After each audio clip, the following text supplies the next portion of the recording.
Hello everyone. और I hope आप सब ठीक होंगे। और मेरी जो आज की वीडियो है वो मैंने स्पेशली उन लोगों के लिए बनाई है जिनको एम्ब्रियो ट्रांसफ़र से रिलेटेड डाउट्स रहते हैं कि कितना टाइम आईवीएफ के प्रोसेस को लगता है या एग रिट्रीवल के बाद कितने टाइम बाद एम्ब्रियो ट्रांसफ़र होता है और ये आईवीएफ का प्रोसेस कितने टाइम में कंप्लीट होता है। तो बेसिकली इसके लिए आपको जानना होगा कि 2 टाइप के ट्रांसफ़र होते हैं।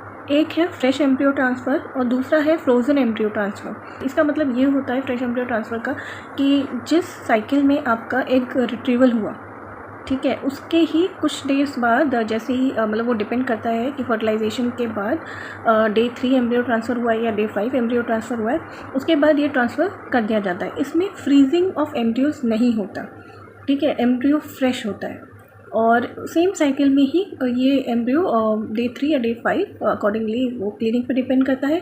या इवन आजकल तो पेशेंट से पूछते हैं आपको डे 3 ट्रांसफ़र करवाना है, डे 5 ट्रांसफ़र करवाना है, तो अकॉर्डिंगली जो है डे 5 को वैसे बेटर माना गया है। और तो डे 5 एम्ब्रियो ट्रांसफ़र जो है उसको सेम साइकिल में होता है तो फ्रेश एम्ब्रियो ट्रांसफ़र बोलते हैं।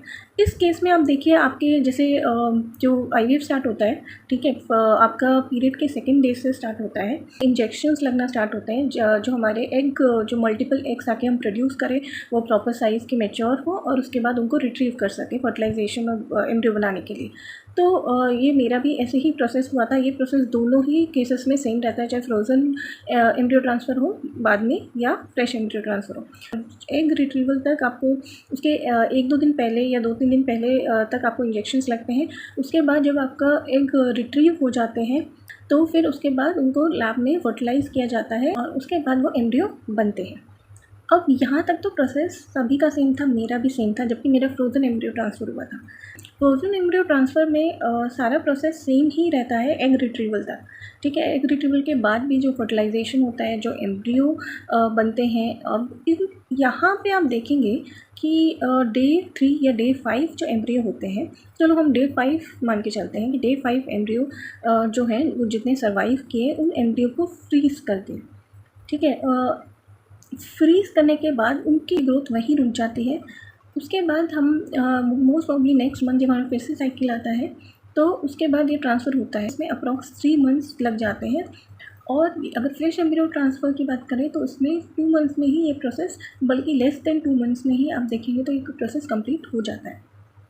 अब अगर हम बात करें कि कौन सा बेटर है, फ्रेश एम्ब्रियो ट्रांसफ़र जनरली जो पहले होता था, ठीक है, अभी भी कई क्लिनिक्स में होता है। ऐसा नहीं है कि फ्रेश एम्ब्रियो ट्रांसफ़र बंद कर दिया है, नहीं, अभी भी काफ़ी जगहों पे होता है।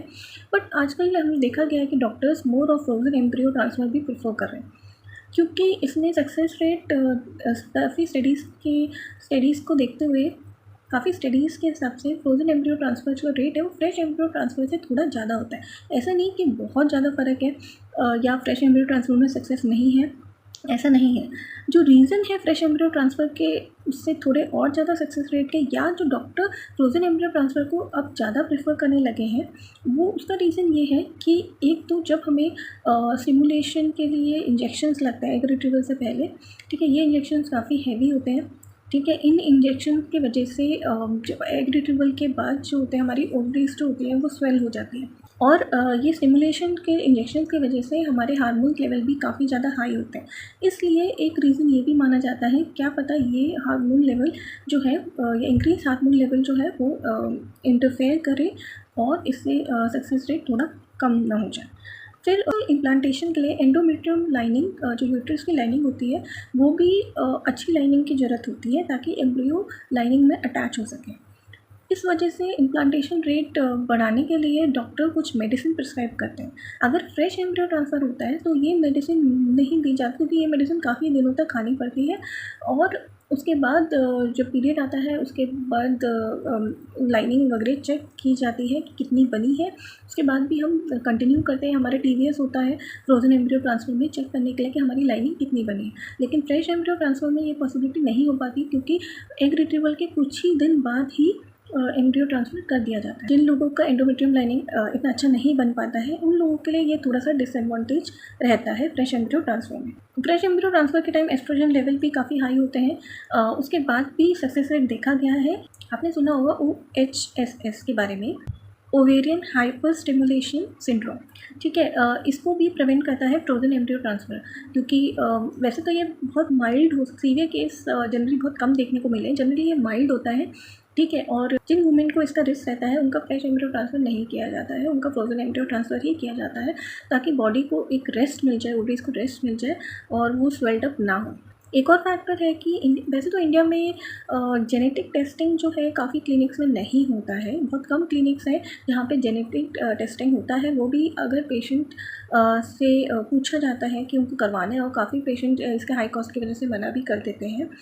और तो ये जेनेटिक टेस्टिंग में बेसिकली ये देखा जाता है कि एम्ब्रियो में कोई भी जेनेटिक डिफेक्ट्स तो नहीं है। अगर कोई है तो मतलब जितने भी एग्स हैं उन सबका टेस्ट होकर जो बेस्ट जेनेटिक टेस्टिंग में पास हुए एम्ब्रियो होते हैं, फिर उन्हीं को ट्रांसफ़र किया जाता है। अब क्योंकि इतना गैप जेनेटिक टेस्टिंग के लिए जो टाइम पीरियड चाहिए होता है, ठीक है, वो पॉसिबिलिटी तभी होती है जब फ्रोजन एम्ब्रियो ट्रांसफ़र हो। लेकिन फ्रेश एम्ब्रियो ट्रांसफ़र में इतना टाइम नहीं होता है, क्योंकि जैसे ही वो डे 5 या डे 3 पहुँचते, जो भी जिस टाइप के ट्रांसफ़र है, डे 3 ट्रांसफ़र है, डे 5 ट्रांसफ़र है, उसके बाद उसको ट्रांसफ़र करना ही होता है, उसको उसमें फ्रीज़ नहीं करते हैं, इसलिए जेनेटिक टेस्टिंग का टाइम नहीं होता है उन एम्ब्रियोज़ का। बाकी जिनको पॉलीसिस्टिक ओवरियन सिंड्रोम का प्रॉब्लम रहता है, उनके लिए बेस्ट ऑप्शन होता है कि वो फ्रोज़न एम्ब्रियो ट्रांसफ़र ही करें, उनका डॉक्टर फ्रोज़न एम्ब्रियो ट्रांसफ़र ही करते हैं। तो इतने सारे रीज़न्स हैं जिसकी वजह से डॉक्टर आजकल फ्रोज़न एम्ब्रियो ट्रांसफ़र ही प्रेफर करते हैं। फ्रेश एम्ब्रियो ट्रांसफ़र का भी सक्सेस रेट अच्छा है, ठीक है, ऐसा नहीं उनका सक्सेस रेट अच्छा नहीं है, क्योंकि जो डिफरेंस है वो बहुत ज़्यादा नहीं है। मतलब बेशक फ्रोजन एम्ब्रियो ट्रांसफ़र के बेनिफिट्स ज़्यादा है, लेकिन सक्सेस रेट में डिफरेंस सिर्फ थोड़ा ही है।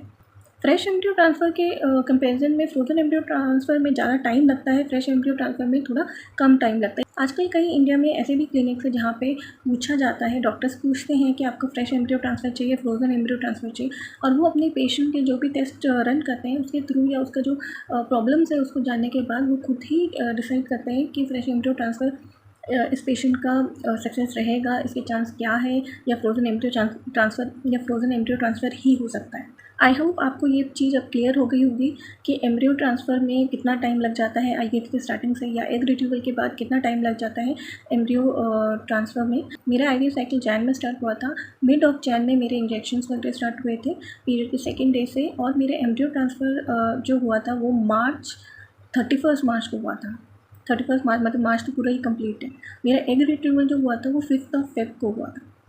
5 फेब को मेरा एग रिट्रीवल हुआ था, और उसके बाद आप सोचो फेब गया, ठीक है, उसके बाद मार्च में भी जब मुझे पीरियड आया था, उसके बाद मेरा टीवीएस वगैरह लाइनिंग के लिए स्टार्ट हुआ था, ठीक है। उसके बाद जाके मेरा 31 मार्च को मेरा एम्ब्रियो ट्रांसफ़र किया गया था, उसके 12 डेज़ बाद मेरा पॉजिटिव रिजल्ट आ गया था। अगर आपको अभी भी कुछ डाउट्स है, या आपको और किसी टॉपिक्स पे डाउट है, या आप चाहते हो मैं किसी पर्टिकुलर टॉपिक पे वीडियो बनाऊँ, तो आप कमेंट कर सकते हैं। तो फिर मैं नेक्स्ट वीडियो मिलती हूँ, तब तक के लिए बाय।